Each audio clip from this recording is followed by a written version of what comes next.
Mr. Carlos Irwin Estevez born, or is better known as Charlie Sheen. I couldn't help myself. I had other people in mind, and I thought, who better right now is interesting than this guy? So he was born September 3rd, 1965. Like I said, Carlos Irwin Estevez, and he actually took his dad's name. His dad took this Sheen name from some saint, actually, like a Catholic saint. And then Charlie sort of adopted it from him. And so that kind of where he started off. Now on the surface, everything aside, he's had a really successful career, acting, television. He began off, although it wasn't his first movie, in 1986, he did Oliver Stone's Platoon, which kind of put him over and everybody kind of became a household name at that point. In 88, he did Young Guns with his brother Emilio Estevez, which is one of my favorite movies. I love that movie so much. 1989, my personal favorite, he did Wild Things. He did Ricky Wild Thing Vaughn in that movie. He then did the sequel in '94 and Fingers Crossed, based on his last interview he's doing, like Wild Things 3, which would just be fantastic. If he somehow managed to put it, pipe down long enough to do another movie, that'd be fantastic. From 2002 to 2002 on TV, he replaced Michael J. Fox on Spin City. 2003 until really recently, what he's best known for probably is 2.5 Men, which until last week was probably the most popular show on television, making him the highest paid actor. He made about $1.8 million an episode, which is just hard to even fathom to me, to make that much money doing something. And in 2010, my favorite, he was on Family Guy as himself in one of those episodes, which I had to mention that because that's my favorite show in the world. So then, that kind of stuff aside, age 12, he's first decided to smoke pot, so I mean that's not too unusual, I guess, for somebody in the limelight as a famous person. But at age 15, he decided to steal his dad's credit card and get a prostitute, and that's how he lost his virginity, which I guess that was kind of the start to Charlie Sheen. People think that he's just now getting crazy, but he's been crazy for 30 years, so it's kind of like, he was just never right.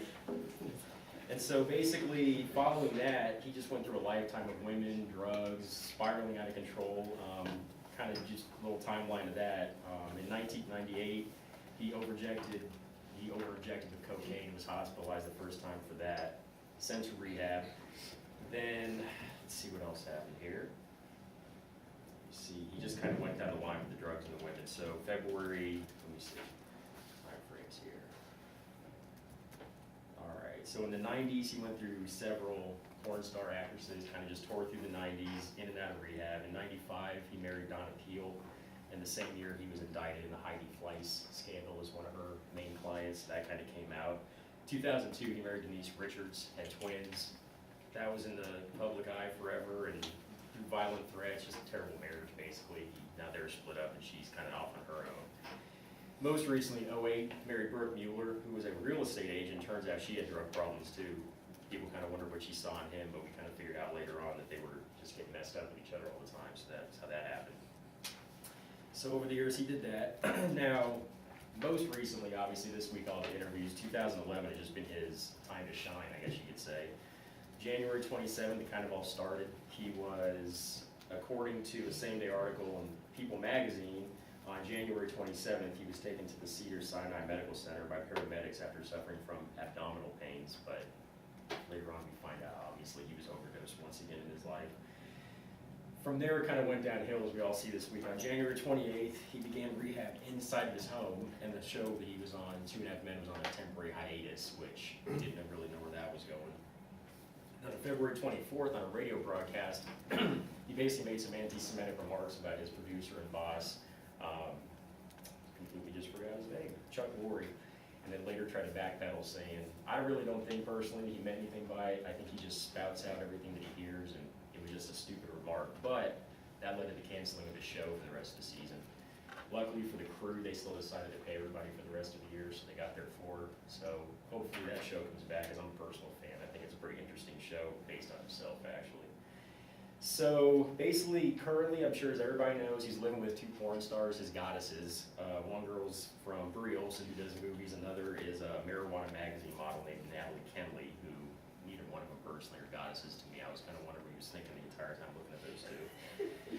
And then from there, on Twitter, on March 1st, he decided to join Twitter and set a new record. Within 25 hours, he had like 1.5 million followers, which is, or I'm sorry, yeah, let me see.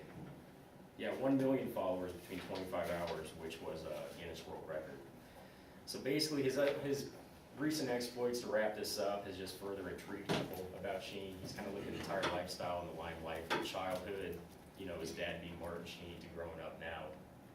And over the course of his lifetime, he's just been kind of a laughing stock slash, he's just Charlie Sheen. You can't say much more about the guy.